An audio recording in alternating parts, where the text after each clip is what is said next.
What's going on, everyone? Welcome to another edition of 27 and Q with that man fixing the brim of the hat, two-time This man. champ, number 27, a great former running back of Big Blue, the New York Football Giants, Brandon Jacobs. I'm Rich Quinones. Appreciate everyone keeping us tuned in, checking us out on the YouTube channel, podcast as well. It's been a minute, big man, but oh my goodness. I mean, I think the Giants could have used you last weekend in the backfield as they get a waxed by Detroit. We got the Giants. We got Dallas week again, which I don't know. I don't see you barking right off the bat with Dallas week. Maybe you had a little turkey today. I don't know. We'll get into that. Odell to sign or not to sign. We'll go through the NFL. We'll talk a little all-time greats as well. But how are you, my friend?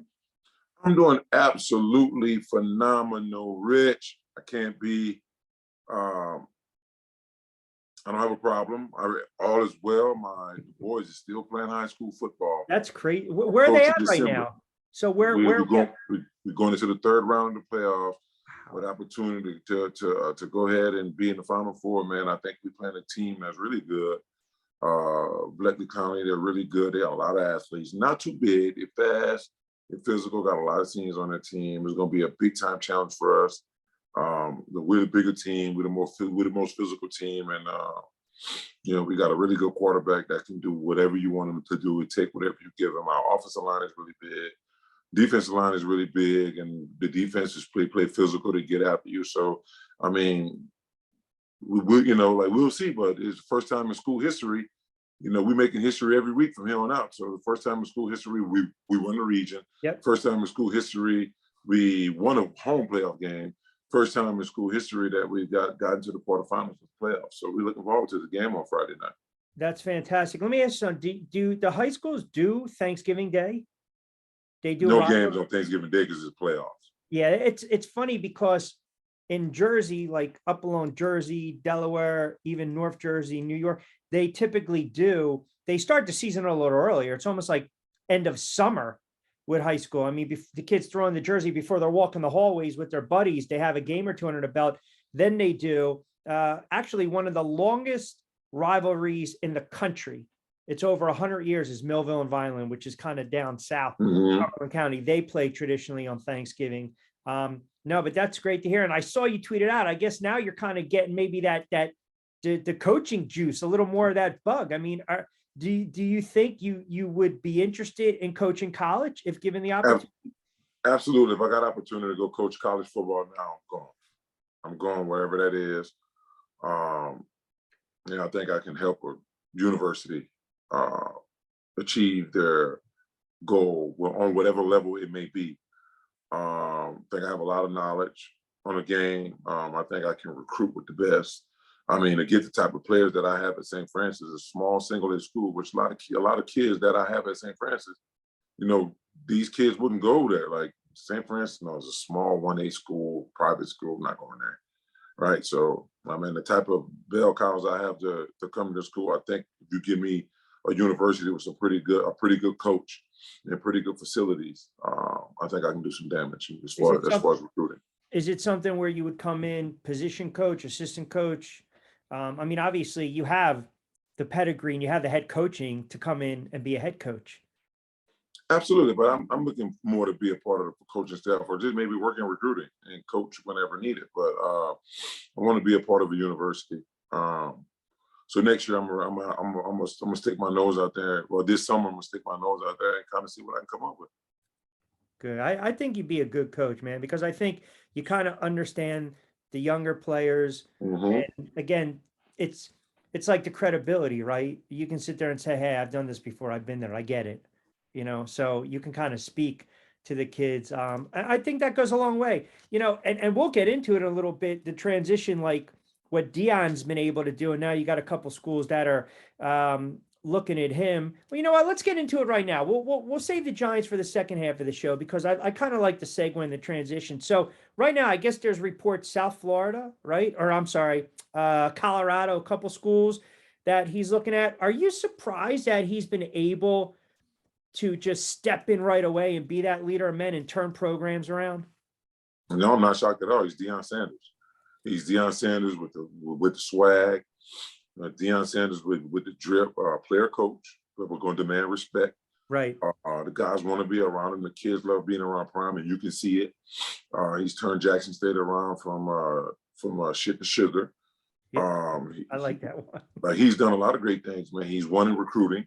Yeah. If you give Deion Sanders some facilities in a pretty decent, a pretty decent university, watch out. If Deion Sanders goes to Colorado or South Florida, look for that school to be a powerhouse shortly after he arrives. That's interesting. Yeah, I mean, I would think because he's got that pedigree, right, with Florida and whatnot.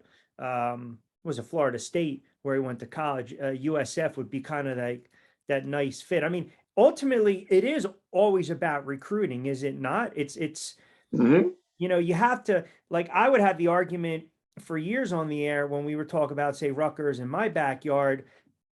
It's tough to keep these kids in state when they have the Notre Dames, the Michigans, the Ohio States. The kid Pacheco, real nice Mm-hmm. player, plays with Kansas City, went to Vineland, went to Rutgers in the NFL. But I guess if you can kind of keep them in state, in house, that gives you that advantage.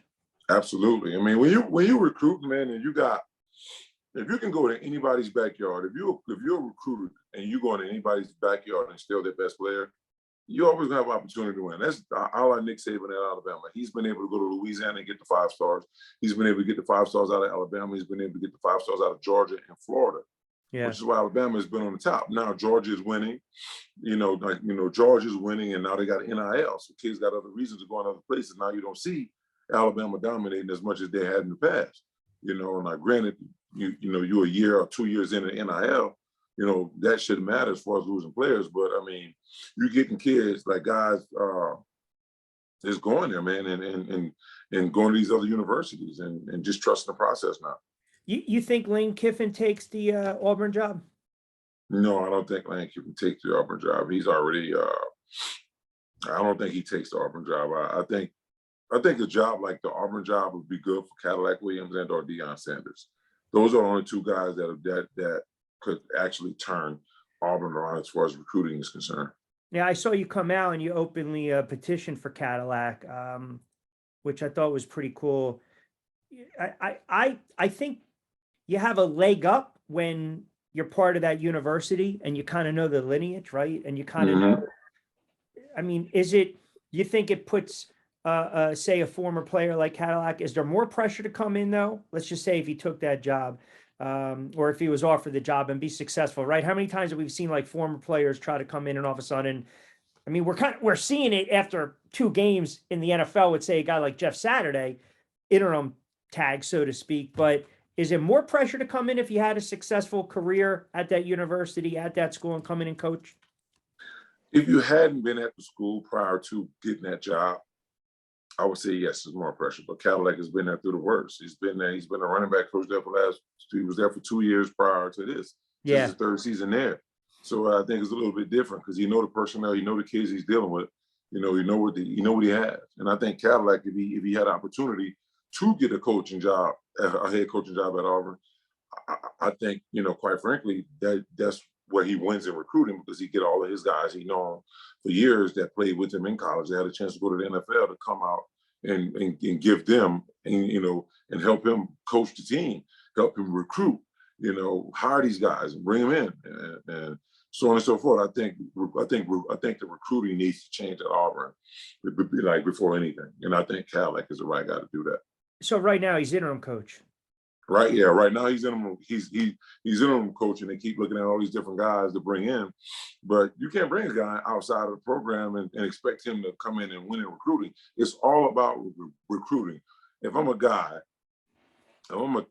top player, and I had an option to pick to go play for Deion Sanders, Cadillac Williams, or Kiffin, my top guy is Deion. My second is Cadillac. My third is Kiffin. 9 times out of 10, Rich, you never get to the third guy. So I think recruiting-wise, I think Cadillac Williams is the right choice if we can't get Prime. So let me just go back real quick to what you said. So again, and I know it's not apples and oranges, but I get it. You're saying you got a Hall of Famer, you had a guy that played in the NFL at a high level, hell of a running back, was a great college player, right? So you go from Deion, you go to Cadillac, and then you got Kiffin. So it's almost as though, like, if I'm a recruit, what am I taking in consideration? Can I come in right away? Can I play? Or I can come in with a chance to play, but I want to play with under these guys. Well, first of all, you have to take into consideration a team, right? Where the team is, where the success of the team may go, who's the seniors. You know, I wouldn't put too many cookies in a cookie jar when it comes to me getting on the field as a player.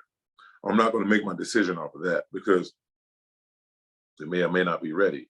Right. It's very few guys that come in who's actually ready to play on the big time college level.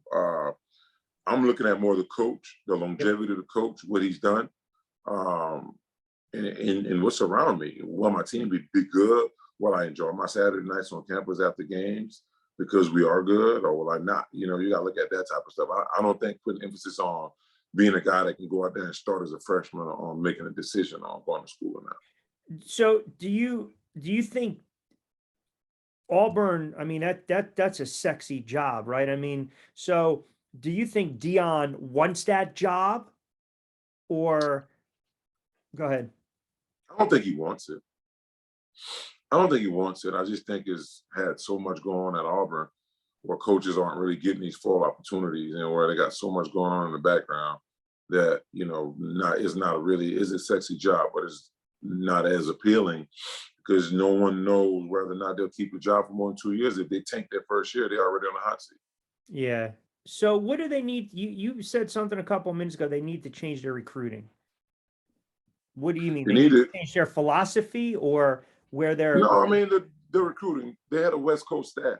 Let's be honest. Who's going to go into the swamps of Louisiana from the West Coast to go get a kid to come to Auburn? You know, a guy who knows the South. The South. The coaches need to be from the Southern region. If you're any SEC school, I don't care who it is. Your coaches need to be from the Southern region because he got to know these little pockets in Georgia and Alabama and Mississippi, and Florida that he can go in and get a kid like a Derrick Henry out of there. That just, you know what I'm saying? You go in there and get big time players from these small places. You got a guy coming from the West Coast. He don't know where to go. He doesn't know. He'll be too damn scared to get bit by mosquitoes. So you can't go recruiting in these places when you don't know where to go. Yeah. No, great stuff. By the way, so I saw you posted this the other day, and when you post something that captivates me. Mm-hmm. Oh. Why do you have to take the hat? Why? What? That taking the hat off? It's almost like confrontational. Because I feel like it's getting ready to be a huge confrontation, and I'm ready for it. So, you're a Deion fan. I know Absolutely. that. We know that. But you think he is the greatest athlete or the greatest NFL player of all time? The greatest NFL football player of all time. Number one. Number two, I think he's also the greatest athlete. So he's both of them to me. Okay, so what are your parameters here? What are my parameters? Okay. Athlete. Uh-huh. Go win the game for Atlanta and go play in a baseball game the same day. I'll give you that. Okay, that's the only time I'm gonna mention both of those sports together. Okay. Let's go 3 phases of the game.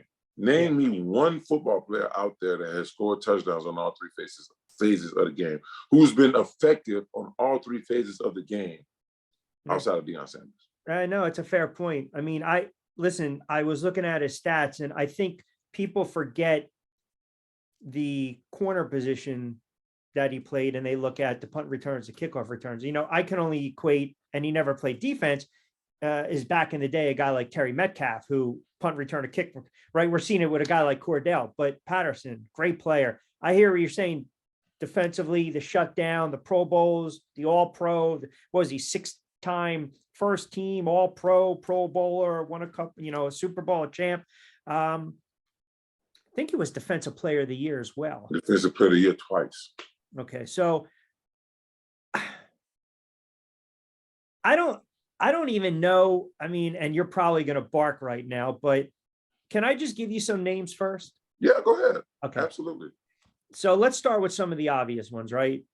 Brady, Montana, Rice, LT. You're shaking your head. LT. Can I go through? LT. Don't bring me none of those quarterbacks because they're not athletes. Brady, Montana, Rice, Brown, LT, Manning, Elway, Reggie White, Dick Butkus, Emmett Smith, Gale Sayers. I mean, I'm now you want to sit there and say, the greatest corner of all time? Greatest football player of all time. Yeah, That's think, what I'm saying. I'm not saying the greatest corner. He could go as the greatest corner of all time. He could also go as the greatest return man of all time. So let me give you some. I'm just for back and forth. Tell me where you would put some of these guys if they would be top 10. Woodson, Darrell Green, Mike Haynes, Night Train Lane, Mel Blount, Revis, Charles Woodson, Ty Law. Remember, Ronnie Lott was drafted as a corner. Playing safety the whole career. Correct. He transferred safety, I think, 84, 85. Willie Brown, Herb Adderley. I mean, that's not a bad list, man. Deion Sanders than the rest of them. And you can ask either one of them. You can ask either one of them. Deion Sanders is by far the best defensive back to ever play the game of football. I think because of the fact that he had such a unique skill set when it came to the special teams aspect, right? And to be fair, when he would have a pick, it was almost like he was returning a punt or a kickoff with all the touchdowns that he scored. I mean, I would say I put him top 10, top 11, top 12. Put who there? Deion, all-time greatest. You out of your mind, Rich. But how can you dismiss? So yeah, but you're looking at both.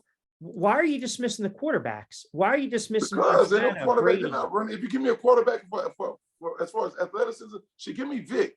Don't throw Tom Brady in there. He can't even run past the line of scrimmage. But you're talking. Don't give me Joe Montana. Those guys are just good quarterbacks. They're not good athletes. They're good quarterbacks. Okay, if you want to say Vick athlete, then I can live with that athlete. But you're saying in the whole realm of things, when the NFL came about many moons ago, out of every player that ever wore uniform, including yourself, you're looking at Deion Sanders and saying, this is the guy. There's one Mount Rushmore. It's right here. It's number 21. It's prime time. That's it. Yeah, I can't. Hold on, Rich. Hold on. Yeah. Okay. You get a pick six. You get a pick six. Yeah. He returned the punt for 6, and he run a 9 route as a wide receiver for 6. Give me a guy that can do that. Give me a guy that's done it. We haven't seen it yet. Right. Other than Deion Sanders. Athlete. Yes. Athlete. But you're saying, I guess maybe my parameters are a little different than your. Like, it's very hard for me to dismiss a guy like Reggie White or Lawrence Taylor. Lawrence Taylor is the best defensive football player ever. I really can't argue that. I called Deion Sanders the best defensive player ever. I called him the best corner ever of all time. But because you add in punt returns, because you add in wide receivers, 3 phases of the game, which makes him the best football player. Yeah. You gave me Tom Brady. I gave you quarterback. I gave you Montana. I gave you Rice. Montana. Jim Brown. Those guys aren't running anywhere. And this is a prime time for me really to understand and tell everybody, whoever goes against what I say on this whole matter, when you start talking about these quarterbacks and these fucking baseball players, you want to make these guys athletes. Baseball players gain weight as the season goes. They make a lot of money. Yeah, don't get me wrong. They get paid for hand-eye coordination. They don't get paid to go out there and run a 4-3, change directions, knock somebody. They don't get paid to do that. Their hand-eye coordination is worth everything that they make because a lot of people can't do that. But that's not a physical. That's just not that characteristic. So and again, this is hypotheticals, man. And I pulled up his numbers, and they, again, very brief. If Bo Jackson never gets hurt, and he goes and he plays 7, 8, 9 years in the NFL, rushes for 8,000, 9,000 yards. If he can get 10, that's great. 60-something odd touchdowns, plays, baseball, doesn't blow out the hip in that playoff game against Cincinnati. And he hits 350 something home runs. Do we look at Bo and say that's the greatest athlete of all time? Now, No, again, it's okay. no, you put him behind Deion. You know why? Because Bo Jackson would have just been running the football. He wasn't doing all the other stuff with the other phases of the game. When did he Deion started returning punts he returned them in college. He real early in his career. I still remember the Falcons when they got Deion. Yeah. I still remember the interview. And I still remember they said, we got so much in Deion Sanders. We could not pick for the next 2 rounds and be happy with just Deion Sanders. I still remember that. I remember that seeing that interview. I don't know. This had to be in the 90s when they was doing a story on him. I still remember that specific interview. Yeah. You know, that was that they was talking about. I mean, like, because you think about it, the guy plays wide receiver when needed. Yeah.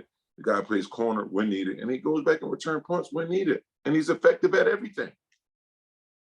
Yeah, effective at everything. I just pulled up some of his numbers.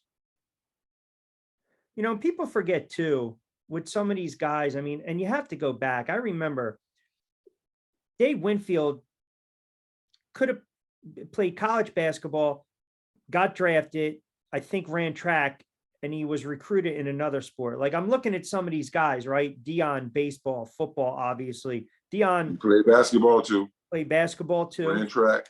Ran track. Effective. Yeah. I would say, I don't know, man. Maybe I get what you're saying. I still look at Rice, LT, Reggie Those White. guys play one position. I know what you're saying. I get it. I know. You're saying for the price of admission, for what it's worth, this guy basically was shut down, locked down, and then if you needed that big pick six, if you needed that return late, he was going to give it to you. Or he was going to win on a 9 route for a touchdown. Yeah, I don't just throw it. Just throw it. I'm gonna go get it. He had 60 receptions in his career for 794 yards, 22 total touchdowns, 54. How many receptions?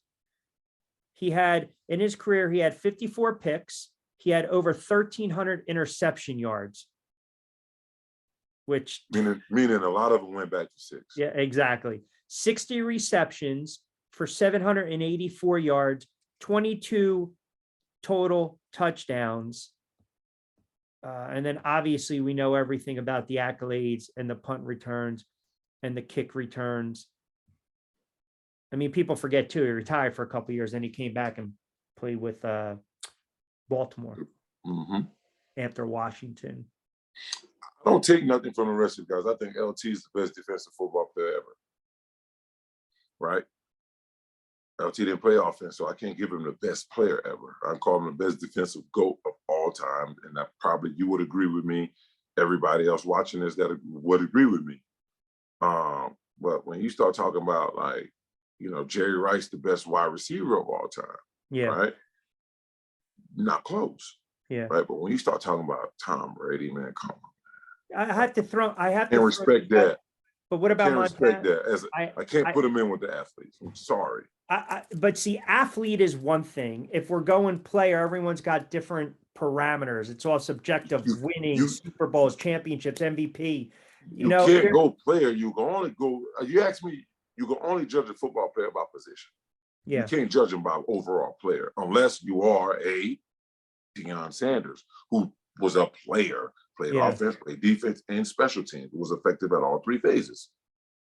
Okay, let's just say right now, quarterbacks that are playing in the NFL, the scramblers, the younger guys, who do you think we might sit in 10 years and say, this guy, you mentioned like a Vic, let's not forget, a Cunningham back in the day, right? Tarkenton scrambling, say a guy like Patrick Mahomes. Are we going to sit here in another 10 years and say that was, our version of Randall or Lamar Jackson? Is that the version of Randall and Vic 10 years from now? I could agree with that. I see a guy like Patrick Mahomes, Josh Allen, Lamar Jackson. I seen us being able to talk about those guys in the next 10 years about how great they were. I I still don't think that either one of them are going to ever compare to Michael Vick before prison and or after prison. It's just not. I mean, when he was in Atlanta, he was super electrifying to watch, throwing and running the ball. Now, he didn't really know a lot about coverages then when he was in Atlanta, right? Yeah, he had the dogfighting scandal, had a chance to go sit down for a little bit and think about some of the things that he's done and think about, his life and his career. Came back, got picked up by Philly, and that's when he became the best passing quarterback Michael Vick ever was, right? Yeah. I don't think we'll talk about none of these guys like we talk about Vick right now. Now, I give credit to Josh Allen. I give credit to Patrick Mahomes. I give credit to guys like Lamar Jackson. You know what I'm saying? I give credit to a lot of those guys, but we're not going to be sitting there talking about they were better than Michael Vick. So you might not agree with me. I thought, to me, Randall Cunningham, I mean, I grew up and Cunningham tortured the Giants. Absolutely. Those Parcells teams could not beat those Buddy Ryan teams. And I remember those games where Randall would just, I still remember I watched the highlights, the Monday night game when Carl Banks, pretty much should have knocked him on his ass and he lands awkwardly and hits Jimmy Giles in the back of the end zone. Mm-hmm. Cunningham was just a freak. Like, he punted in games, he'd scramble around and throw it 90 something yards. Vic to me was almost like your modern day playing that video game. I still remember when he split the two Minnesota Vikings, the defenders. He just literally they ran into each other in that overtime game. And I remember sore spot that friggin' 2010 game. Listen, we ain't not here to talk about that, Rich. We're not here to talk about the 2010. Can I just say something about that game real quick?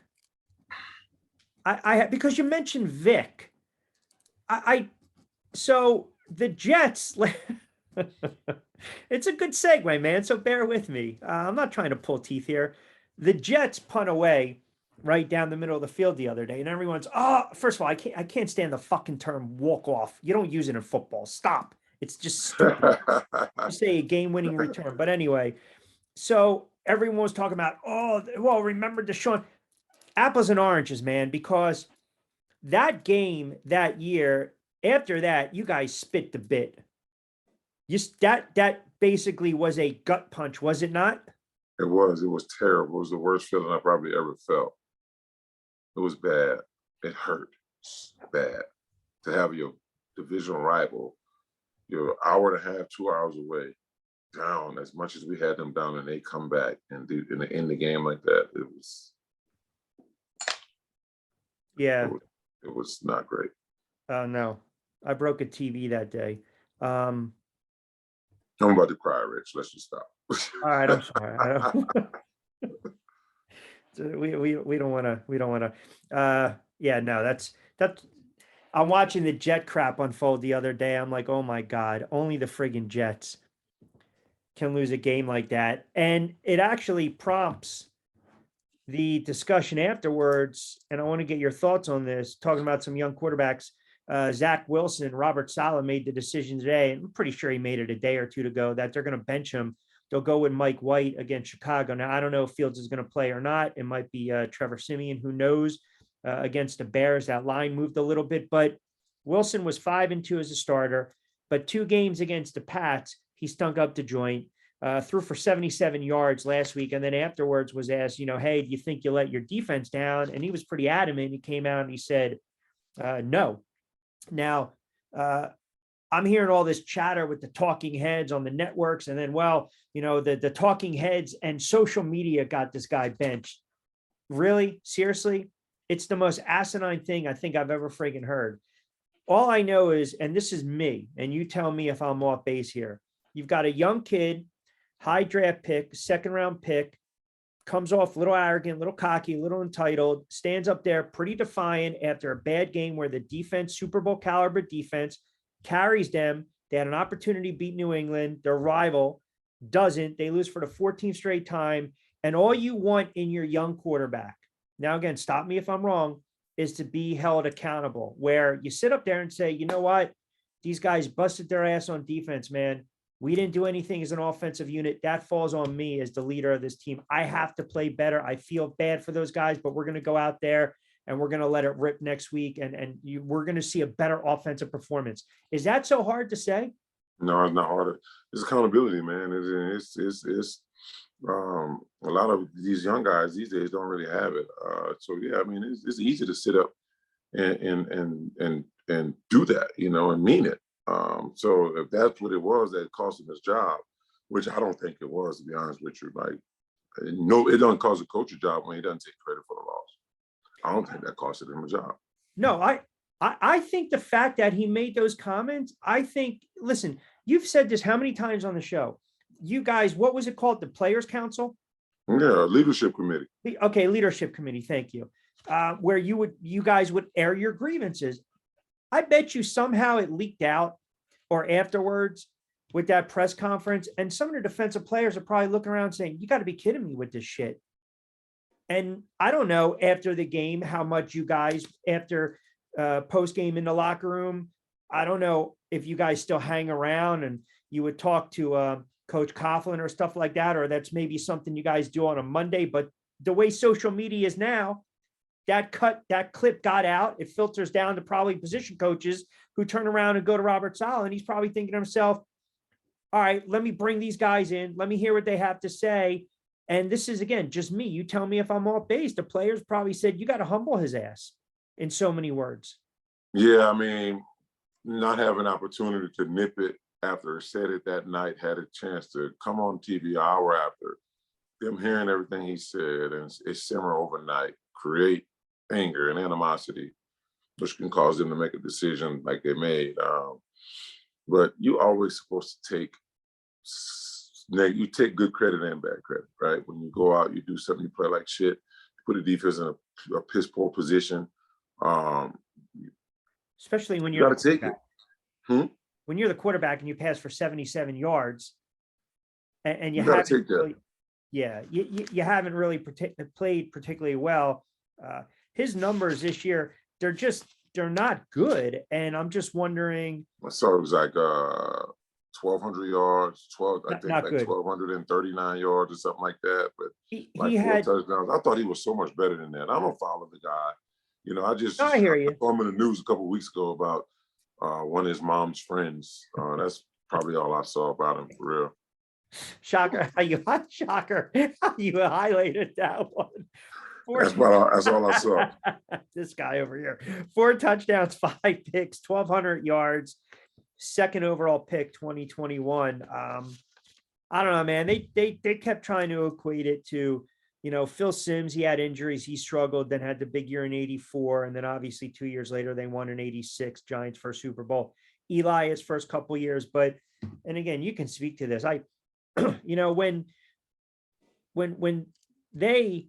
It was, I think you got drafted after when Warner was the quarterback, and they were 5-4 at the time and started Eli.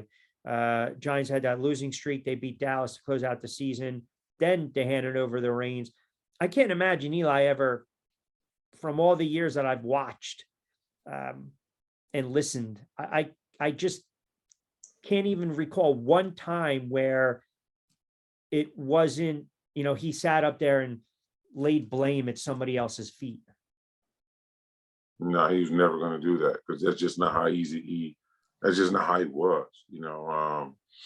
Eli didn't even like Coach Coughlin taking some blames for offensive non-productivity, shall I say. He's never been one to run away from criticism. He's always taken it, and he's never pointed the finger at anybody else. Now, we've had conversations in private about what certain people should do, but in the news, out there where people can see, he's never pointed the finger at anybody. Yeah, is it because, do you think these guys are just cut from a different cloth, right? And I for the life of me, man, it's amazing, some of these guys on social media where they have to come out and, oh my God, I retweeted something or I favored something, or it's a shot at one of my teammates. It's an accident. I didn't mean to do it. It's like, come on already. Like, I don't know, man. Entitlement, man. The entitlement in today's generation is real. Like, it's real. Like, these guys think you owe them something. They think you owe them something. They think they can't be They can't be wrong or whatever. That's why a lot of teams. That's why you got all these guys out there getting into it because they can't take anything from their peer. They're better than everybody. Everybody's better than everybody. So it's gonna always be tough. It's gonna only get worse. And then conversely, you have a kid like Justin Fields come out and says, you know what, man, I stunk up to Jordan. I got to play better. Josh Allen, I stunk up to Jordan. I play like shit. I got to play better. Absolutely. Yeah. I don't hear any of that from Kyler Murray, who's too busy playing video games. He's, he's probably going to play baseball. Yeah, I'll probably give him another 2 years of trying to do this football shit before he leaves. Totally agree, man. 2 to 3 years. 2 to 3 years, he's going to be playing baseball. Yeah, I definitely agree with you there, Rich. I say 2 years, he's gone. That's unbelievable. And they invested all that money in him. That's what I'm saying. Like you're investing so much money, right? And it's a good segue mid through. Go ahead. What are you going to say? How long is his contract? I can pull that up for you. Because he's going to walk. He's going to be a highway robbery if he got this year through his contract. Then another 2 years. He played 3 years of 6 or 7 years. So 2019. He was drafted 2019, and that contract they just gave him.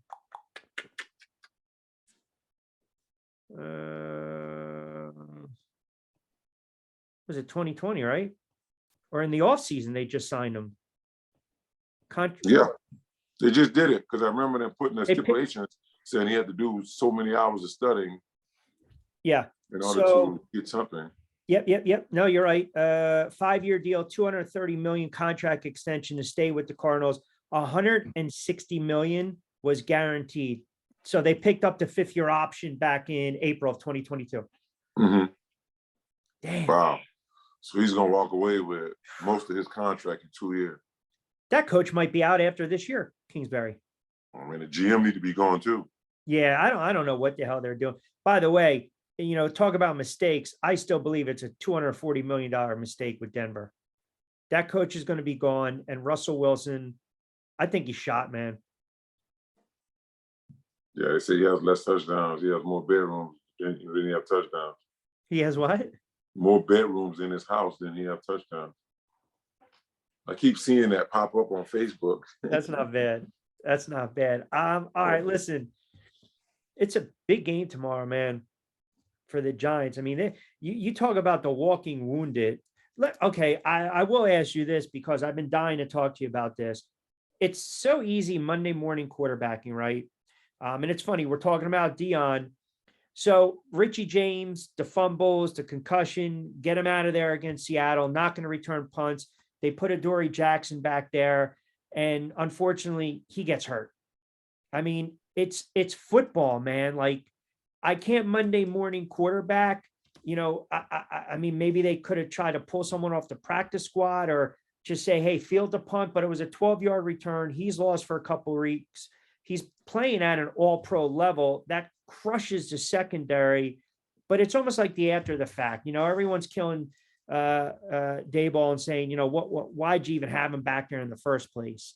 Sometimes, like, you don't have that choice. I mean, I can't Monday morning quarterback this. It stinks. It's a major loss. I get it. I mean, do you have a problem when I'm sending Adoree Jackson back there returning punts? Not at all. Yeah. I don't. I actually thought that it was a good decision, actually. I mean, the guy's electrifying. So, I mean, he's ready to go. He's there. He's dressed. He's active. Why not? Yeah, I made the point on Twitter, if he runs one back for a touchdown and they win the game, everyone's going to say it's a genius friggin' move. But because he gets hurt, I can give you Antonio Brown, and he returned him when he was with the Titans in his career. So, yeah, I don't have a problem with that. Wan'Dale Robinson, that's a big time loss. The kid was playing. Yeah, that's going to hurt. And then, Galladay got his one catch. So, chalk up. I heard. I was working at the time, but they gave him a standing ovation. They did on a 14-yard reception. So tomorrow, the Lions had the 31st ranked run defense. They stacked the box. why was it so hard though for the Giants to run the football against that run defense? Because when you don't have a threat in the air, if you don't have a dynamic wide receiver to get the football to, they're going to bring an extra man or two down in the box, play man on the outside, and they're going to stop the run. I don't know why teams haven't been doing that. Yeah. But they're going to stop the run. They want to stop the run. They don't have, like, like I said, nothing to be scared of on the outside. Yeah, to go over the top. Bump it. Yeah. Like we can get up and play in your face, man coverage all the way down the field. And now when we're going to bank on our rush to get there, if you run it, we got an extra run support body in there to stop it. Yeah. In essence, we dare you to try to beat us with the arm. Absolutely. We want you to beat us with the arm. Yeah. Saquon had a rough night, a rough day, 22 yards. I think his longest run was 4. Daniel Jones added 50 yards. Breida, 3 carries for 13. I think we know what Dallas is going to do. I mean, but I still believe you have to figure out a way.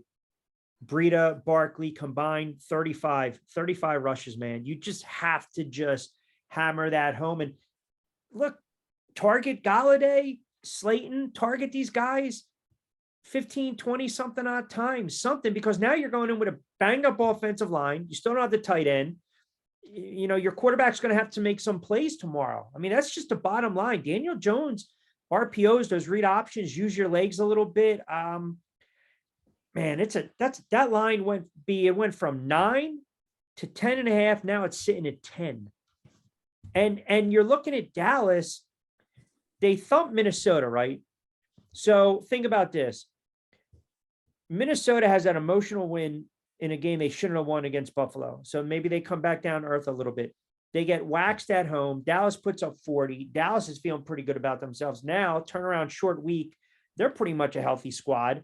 1 or 2, maybe a flu bug is going around. Parsons should play. But they're going to be at home, and they're going to be licking their chops tomorrow because they know exactly what the Giants are going to try to throw at them. It's a tough game, man. Well, here's what I say, Rich. The defense definitely won the football game for Dallas the last time they played against the Giants. The defensive line just pinned their ears back and they just went. They had 24 rushes, I think 5 sacks. We cannot allow that to happen. Yeah. Under no stretch of imagination, we cannot allow that to happen. Yeah. Must run the football well. We got to protect the passer. We have to line up and protect the passer. I mean, same D-line just pinned their ears back and got after Minnesota ass as well. Got after their ass. They got after Captain Kirk. 7 sacks. Yeah, Captain Kirk rowing on his boat, getting up out of there. Right. So you got to be able to protect the quarterback against a team like the Dallas Cowboys. They're so dynamic on their defensive line. And arguably they got the best player in the NFL on their defense, Michael Parsons. You got to be able to slow those guys down. If you don't slow them down, they put pressure on you and they just have you forced. They have you forcing everything. You got Dak Prescott back, who didn't play the first game, who had a great game. Who never loses to the Giants. Who never loses to the Giants. So, I mean, I'm kind of sitting here looking at, like, what can we do? How bad is it going to be? Yeah. Yeah. Well, Andrew Thomas dealing with an illness. Tyree Phillips, their right tackle, questionable. Jackson's out. I think Fabian Moreau, that's a big loss if he's not going to play. Evan Neal might be out. Feliciano might be out. Shane Lemieux. I mean, Jesus, you're going to have that quarterback maybe running for his life. You know how the Giants might win tomorrow? Might be a blocked punt, blocked field goal, a return, like a fluky, a tip ball return for a touchdown, a pick six. But I would not be shocked tomorrow if they ran it 35, 40 times and you saw Daniel Jones probably run 10, 15 times on his own with some of these set plays. I mean, I don't know, man. It stinks because after Dallas, they've got Washington, Philly. Those 2 teams who's playing really well right now. Correct. On the road against Washington, on the road against Minnesota, home against the Colts. They close the season against the Eagles. I guess, can you find 3 more wins? I'll get you 2 on Washington. I'll get you 2 there. I'll say split. I say 2. I say we beat them twice. I say we sweep them. And I say we get 1 against Philly because we're going to be healthy. See, I would say split against Wash. Get that game at home against the Colts. Unless they're out of it, depending upon what happens in that division. That's 4 games. That's 4 wins. That's 4 wins. Well, that's my 3. I don't know if they beat the Eagles, man. They beat Washington twice. They split with the Eagles, and they beat the Colts. Man, that's why that game last weekend, the playoff probability went from like 89%, dropped all the way down to 65 in a game that I did not like from the get-go, man. Absolutely. I agree. I felt that's the same way I felt about the Jacksonville game. Didn't like it. Right. But I don't see a threat with Washington. I don't. I think the air will be out of them by the time they play us. I think they drop one. And I think Philly's been coming close the last couple of weeks of losing. And they finally took a loss to Showing some kinks in the armor. Showing some kinks in the armor. I think I'm going to go with those kinks. That game last week, Sunday, reminded me of that friggin' stinker you guys had in 2011 against Washington. It's that game, Rex Grossman game. Oh, yes. Oh, my God. I pulled up your stats for the game, by the way. I'm not even going to read them out to you. I did. Oh, man. I highlighted them. Man, you carried the ball only 3 times that game. Mm-hmm. Yeah, I was on my way to being demoted at that point. Yeah, but you guys were doing running back by committee, right? But you were. Yeah, we were doing, but you said somebody got to start. So we went to a fact where Ahmad started first 2 series, and then we alternated. I went with the hot hand. It's got to be tough because you never get in a flow, right? Never. Well, we were good because we knew mentally what we was coming into every week. Yeah. We knew we didn't have opportunity, a chance to get in the flow. We knew that. So when you're in there, you got to go in the flow. Yeah. Got to be ready, you know? Man, you guys had some big wins that year. Mm-hmm.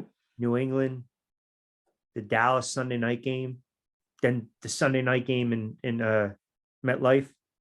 Mm-hmm. Yeah, I think Cruz had like $136, $150 something. Mm-hmm. I also saw the stat too that the 2 years, there's a misconception, right? Look, we know 2007-11, you had some defensive studs, no doubt. But statistically, you guys were not top 10 defenses either of those years. No, it wasn't. We were guys that made up their mind when they wanted to turn it on and turn it off. When they made up their mind to turn it on, they're probably #1 defense in the league. Most times they didn't. We didn't, as a team, made up our mind to turn it on. So we're, a little bit average or a little bit below average, right? Ranked 16th, 17th, somewhere around there. Mm-hmm. And we just got it done when the time came. Yeah, I just the first year we was 10-6. Rich, and the second year was 9-7. Who wins the Super Bowl with those records? You beat Dallas, which I think to me it's one of that to me and the San Francisco the playoff game. Like when I think of Eli and you guys as a collective group, I mean obviously from the Super Bowl side, but you go on the road, you beat them. That's when JPP had the block field goal. You come back and you have the friggin' stinker. You should have beat Green Bay, but the referee sucked in that game, and I'll leave that alone. But you had the stinker against Washington, and then you had the Victor Cruz game, Christmas Day against the Jets. Jets. Yeah. I know that's one of your favorite games. And then you guys come back and you beat the Cowboys, and then boom, Atlanta at home, crushed them. Mike Smith still trying to go for it on 4th and 1. Green Bay on the road, you had the monster game as well, and Ahmad, and then San Fran. I still think, to me, that's the best game Eli Manning ever played. Which one was that? My opinion, 2011, the game at Candlestick against San Fran. Yeah, that was a physical game. We couldn't keep Eli standing up for nothing, man. They were just on our ass, but we found a way to buckle down, man, and finally get it done to be able to pull in the win. I'll tell you what, man, Eli got sacked about 3 or 4 times. I got hit, put on the ground about 6 or 7 times. I mean, we were running backs was in that pass, like pass blocking, and those guys were coming, man. They had beasts, man. Willis, Smith, Alden Smith, Bowman, Rogers, Ray McDonald. Eli was sacked 6 times. He dropped back to pass 58 times in that game. Yeah. I went to that the year after that. That team was Yeah. loaded, man. Yeah. Yeah. Loaded. No, they were definitely loaded. I mean, what do you think tomorrow? I mean, is it one of these games where you use that us against the world mentality? I mean, how do you coach these guys up? You're going into Us the against the world mentality. You know yeah. we dinged up. You know we dinged up, guys. You got to step up. You got to do some stuff. You got to do some shit that you never thought you had to do. You know, let's line up and get ready to play football. It's gonna be a dog fight. We're gonna be scratching for our lives and clawing for our lives. Let's make sure whenever the smoke clears, we are there standing with a win.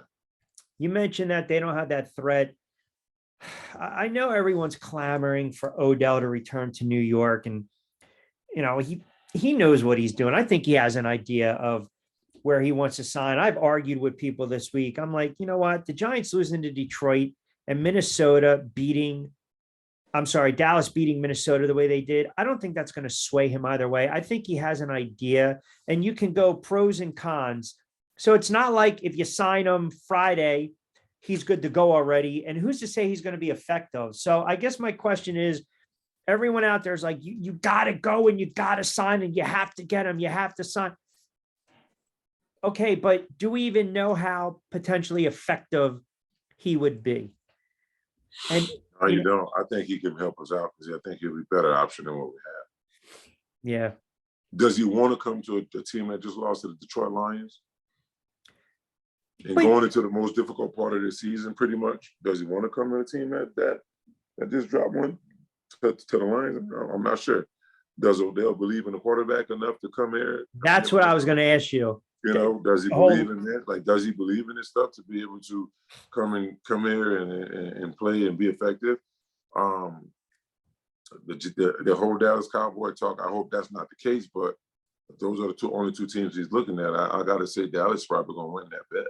Hey, man, it would make for a hell of a story. He comes back and he helps lead the Giants into the playoffs and he comes full circle. And I think he's got some gas left in the tank. It's just, again, the argument that I always have with people think you can pull guys right off the street and stick them. Now, the Eagles, Sue and Linval Joseph, those guys were active the other day and they played and they were game ready, so to speak, you would say. And I'm sure Odell, the physicals and he's good to go. But you're a receiver, man.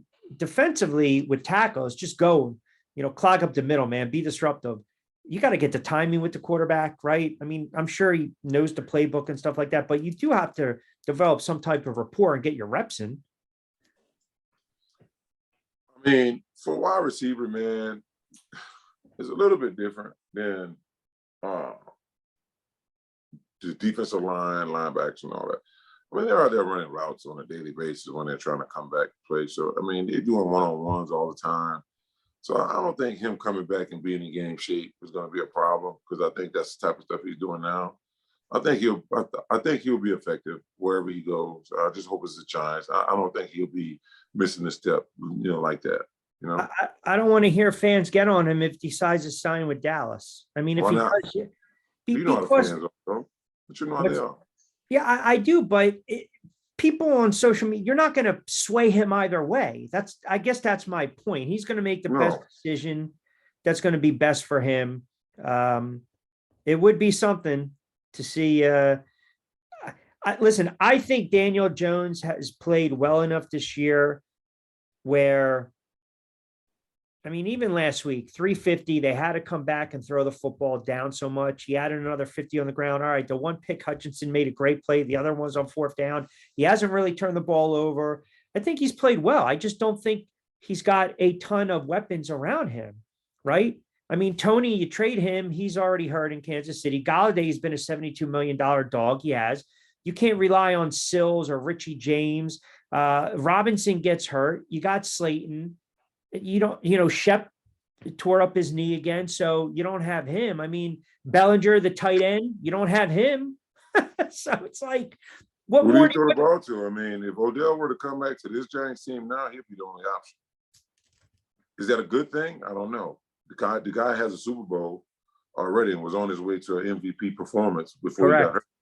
With the Rams, is that going to satisfy him enough with winning a Super Bowl, with being there? We're playing on you know what I mean? Is that or he's gonna come back and be like, let me just make some money, let me get my name out there and let me play and make highlights. Yeah. What is on Odell's mind? What is he thinking about? Like, what is he looking for out of the rest of his football career? It's going to help him make this decision. And the Giants also have to think of it from a financial standpoint too. What kind of money, what kind of contract, what are you looking for? See, they're also in a kind of precarious position because if Jones is not the guy and they're 7-3, and let's just say they go 9-8, or maybe they get to the 10 and make the playoffs. Now you're not draft wise, position wise, where you're looking to say, all right, we can maybe go and draft a quarterback at pick what, 17, 18. 17, 18 is probably where they're going to end up. 20. You're in a you're in a precarious position, man. So, I mean, listen, you got a chance to go to the playoffs, get to the playoffs and worry about it. Now, Yeah. The only caveat I'd say is look at the Rams last year. They basically mortgaged their future. They win a Super Bowl. Now they're not even going to get back to the playoffs. Right. The Rams were loaded last year, number one, and they played the hardest schedule out of any NFL team out there. But they Every weren't time you looked, dominant. it was on prime time playing against a top team. Yeah, but they weren't dominant. They were like leaking oil. They didn't rip through anyone. No, they were definitely inconsistent. They were not consistent at all. But but you can tell how good they could have been. Yeah. Well, yeah, and this year a lot of the injuries, right? Stafford looks old, Cup with the injury. So right now, Philly gets the bye, Vikes number 2, 49ers 3, Bucks 4, Dallas 5, Giants 6. The 49ers are 3. How's that? What's their record? Division, win a division. Oh, division leaders. Yeah. Philly, Vikes, 49ers, Bucks, Dallas, the Giants, Seattle. So that would set up Philly with the bye, and the Giants would play the 49ers. We could beat the 49ers. Man, when they're healthy, that team is good. I mean, look, I get it. They played Colt McCoy and the Colts. That was my Super Bowl pick for the NFC. 49ers. Correct.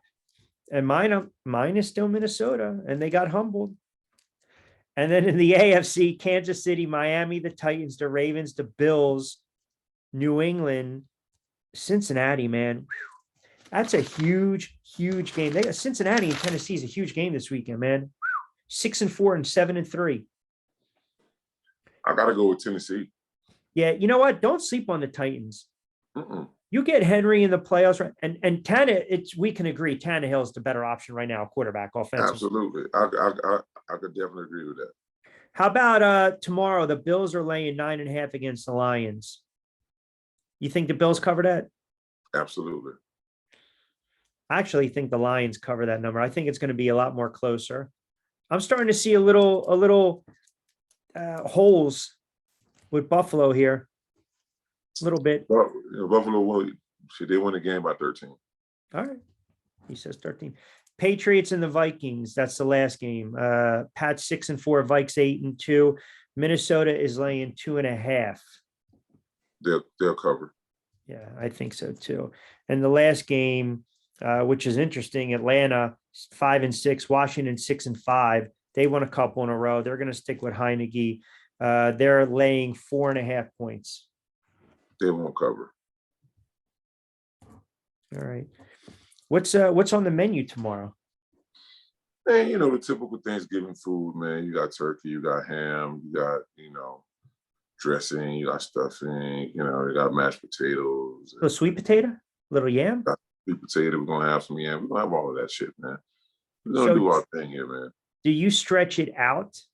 You'll eat a little bit at a certain to the max. Yeah. 7-day stretch. Oh, you're gonna sow turkey leftovers for about 7 days. Damn, turkey's gonna be flying again before I'm done with it. So let me ask you a question. What time? So I'll know ahead of time. What time is nap time tomorrow? Well, I got an interview in the morning with ESPN, with Keyshawn and those guys. Yeah, sneak. You know what you need to do? Sneak in a plug. That's number. And if they're talking too much, just cut them off. I got you. I already got a plan already.